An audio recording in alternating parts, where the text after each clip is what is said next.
Hello everyone and welcome back to my channel. My name is Ellen and in today's video I'm going to be doing my weekly reading wrap-up. I did not do one last week because instead I uploaded my book review for Crying in H Mart by Michelle Zauner. As you can tell, I did finish this book and overall I liked it, and I have a video dedicated to this one. If you haven't watched it already, I will have it linked up there and in the description box down below if you would like to hear more about my thoughts and feelings about it, and especially since I have a similar background to Michelle Zauner. So that is it for physical reads that I completed. And in terms of what I'm currently reading and physically, I decided to pick up The Crescent City House of Sky and Breath by Sarah J. Maas. I did take off the sleeve here, but I did make more progress. At the time, like 2 weeks ago when I uploaded my weekly reading wrap up, I was undecided if I want to read City of Brass again or continue on with this one. And I decided, since I already made progress with this one, I want to keep going. And I know it'll feel good to complete a really big chunky book. I was on page 195 at the time that I checked in last time, but now I am on page 318. I'm on chapter 28 and I did make it past part 2. I got even a cute little bookmark that I got from Japan Day. But anyway, so far I can't really say too much about this book because it would be spoilery. This is the second book in the Crescent City series, but pretty much we are following the aftermath of book 1. Bryce Quinlan and Hunt Athalar are trying to keep themselves, out of sight, out of mind, not get into any trouble. But we know that really can't stay that way for long. So it's been really interesting to get back into this world, and so many things are happening. I can't really say much beyond that because that would just be giving away too much, but I am enjoying physically reading this. And in terms of physical reading, I usually save that for early mornings before my daughter wakes up and in the evenings. So I've been slowly making my way through this one. And in terms of audiobooks, what have I finished since the last time I checked in?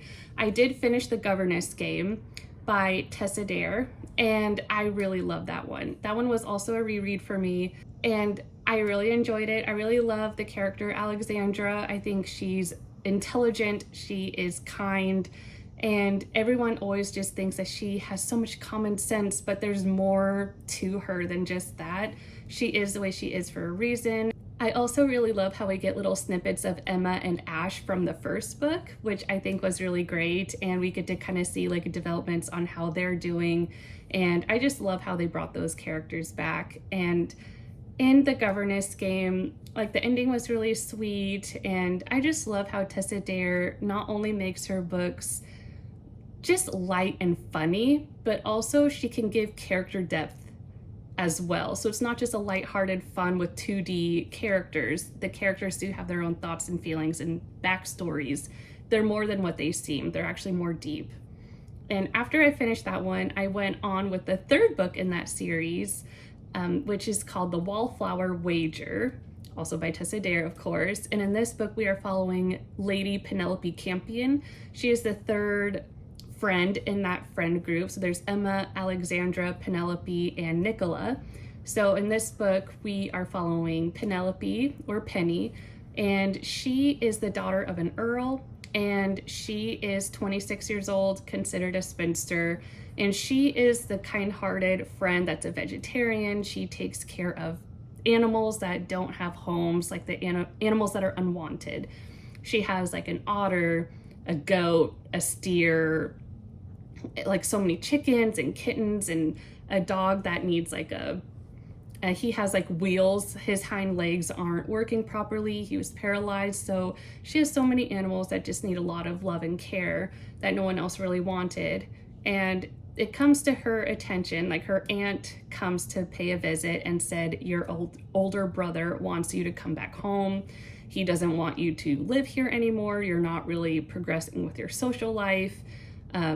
When Penelope was 16, she had her debut and it didn't go so great. So she's just kind of been a wallflower, and out of society for the last 10 years. And her brother was saying, enough, it's time for you to come to Cumberland, where our family home is, and just live out the remainder of your days there since you're not doing anything in town.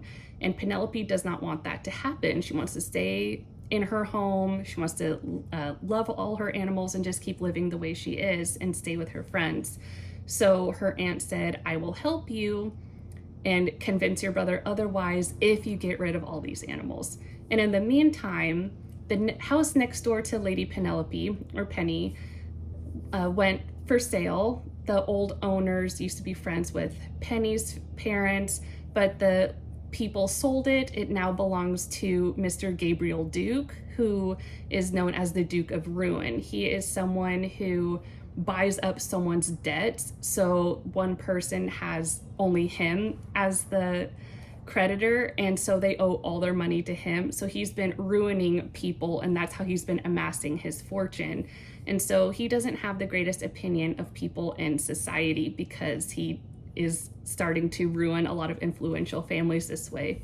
And so he purchased the home next to Penny's, and he is renovating it with the hopes of selling it for a bigger profit. And in the meantime, pretty much Penny is getting in the way of all those plans. So he has invested himself into helping Penny find homes for those animals because that also suits his own interests. And then romance ensues, So it was a really lovely book, and it got a lot darker than I was expecting because Penny was always like the lighthearted friend of the group. Penny was always lending help to everyone, always is kind to animals and other people, and she's the one that extended that invitation to Emma in book 1 to join their friend group. So I did not expect Penny to have a dark backstory, but it really explains a lot about why she is the way she is. And I think that was done really well, and especially with the time period that this was written in. So I really enjoyed this book, and I just can't wait to read the final book. Nicola's story, I guess, is not out yet. I guess Tessa Dare is still working on it, so I can't wait for that to be out, because that way that would conclude the series with those 4 friends, I believe. So we'll have to wait on that one. I also started and completed Romancing the Duke by Tessa Dare. This is part of her Castles Ever After series, and this is book 1 in that series, but I think they're all kind of standalones. This story is about Lady Isolde Goodnight, and she goes by Izzy. And in this story, we are following her as, like, in the aftermath of her father's death. His death was pretty unexpected, and he was an author who wrote what was called the Goodnight Tales. I believe every month in the newspaper, a portion of his story would be published in the newspaper, and everyone would read them and wait for the next installment of the story. And because he passed away rather unexpectedly, the stories remained unfinished. And so a lot of the followers of this story were really crushed that he passed away and almost looked to Izzy for hope and guidance about the stories. They absolutely loved them, and they had a really big cult following, also almost like Lord of the Rings kind of style. The Goodnight Tales were kind of featuring Izzy as like a main character, and so everyone kind of had an idea of who Izzy was. They always expected her to just kind of remain as like this little girl, even though she's now 26 years old. And so Izzy kind of finds herself acting a certain way when she meets someone who is a fan of her father's stories. And in this, because of her father's death, all the will and like everything in regards to the property and money went to her cousin, who for some reason is very cruel. So she was left penniless. Because of that, she had no place to go. She's been relying on the kindness of the people who were fond of her father's stories in terms just to get by, whether it be a place to stay, food to eat, but she didn't really have any money on her own. Finally, at the point where she's just down to the last few shillings, she gets a letter from, I believe, like one of her godfathers or something like that, saying that they would like to meet because she is given an inheritance of some kind from her godfather who passed away. And at this point, Izzy is just hoping for some money to help her, get by. She was thinking maybe 100 pounds if she's lucky. She ends up meeting the solicitor or someone working for her godfather at this castle, and it turns out this castle is occupied by the Duke of Rothbury named Ransom, and he did not know that his castle has been sold. This was the castle that his family has lived in for generations. He did not authorize the sale. And so he is very upset at this turn of events. Like, how is this lady now in charge of this castle? Like, this is my castle. I never said it could be sold. So in the end, Izzy is desperate for a place to stay. Ransom just wants to live his life in peace and not be around anyone, because he was pretty much living in isolation at this point because he was in a duel and got injured 7 months prior to the start of the story. So of course there's, you know, a little bit of like enemies to lovers, but it's not a very strong one. But in the end, they kind of had a mutual interest in working together to try to restore the castle to kind of like its former glory. And I just love how Tessa Dare's characters are never two-dimensional. They may start out as like the sunshine grump trope, which I do tend to like. And I feel like for the most part, most of those tropes are with the women being the sunshiny, happy people and the men being a grump. And that is the case for this story. Ransom is pretty much a bitter person, and you kind of find out more about his backstory about why he is the way that he is. And you also find out that Izzy has had a much harder time than you first realized, and you understand her better, why she does things the way she does, why she is so complacent to just make everyone else happy and not let her father's reputation be tarnished, because everyone sees her father as like this amazing storyteller who wrote amazing stories, and he must have been the most amazing father ever, when in reality that wasn't really the case. And so I just love how the story came together. I think the ending was really beautiful, and it kind of took a turn that I wasn't expecting, which I really liked. It wasn't really a cookie cutter story. And I think it was fun to include a story within a story, and I just think that it was done really well. And since I finished that one, I literally finished that audiobook today.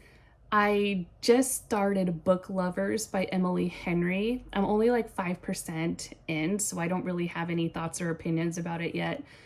Although so far, I am liking the fact that right from the get-go, we're kind of finding out that, what was her name? Nora? I believe the main character's name is Nora. We kind of find out that she is not the girl who usually gets the guy at the end of the story. She's usually like the ex-girlfriend that's icy, kind of like the ice queen type. And I like that we're getting a romance story from that perspective. She's not like the small town girl with a heart full of, you know, with a heart of gold or anything like that. So far, it seems like she is the workaholic, she is the go-getter, and I like how it's like a romance from a different perspective, from almost like the villain standpoint. So I'm really curious to see how I think about this book. I did read Beach Read by Emily Henry a few years ago, and to be honest, I wasn't that impressed. I gave it like 3 stars. It wasn't like a bad book by any means, but I do feel like it was an overhyped romance book. It didn't offer anything super new or original in my own personal opinion, but I feel like everybody loves every book by Emily Henry. I did not read People We Meet on Vacation yet, but Book Lovers was available on audio from my library, so I decided to give that one a chance first. I do feel that out of the 3 books she has out in terms of like romance, I feel like Book Lovers is getting the most hype, which excites me and almost makes me nervous at the same time, because there's a lot of hype around Beach Read and I didn't understand the hype around it. So I am going into Book Lovers with a clean slate, but I'm also kind of cautiously optimistic about it. I don't want to get my hopes up thinking it's going to be amazing, but we shall see. I don't really know much about this book. I just know that Nora works in like the book industry. I forgot if it was publishing, or I believe publishing, and we just got a little snippet of the potential love interest. So at this point, I'm very, very new. fresh into this story. So we shall see. Once I get more into it, I will give more of my thoughts and opinions next week once I get more into it. But anyways, that is all that I have for you guys today. I hope you guys have a great week, and I hope to see you guys in the next one. Bye.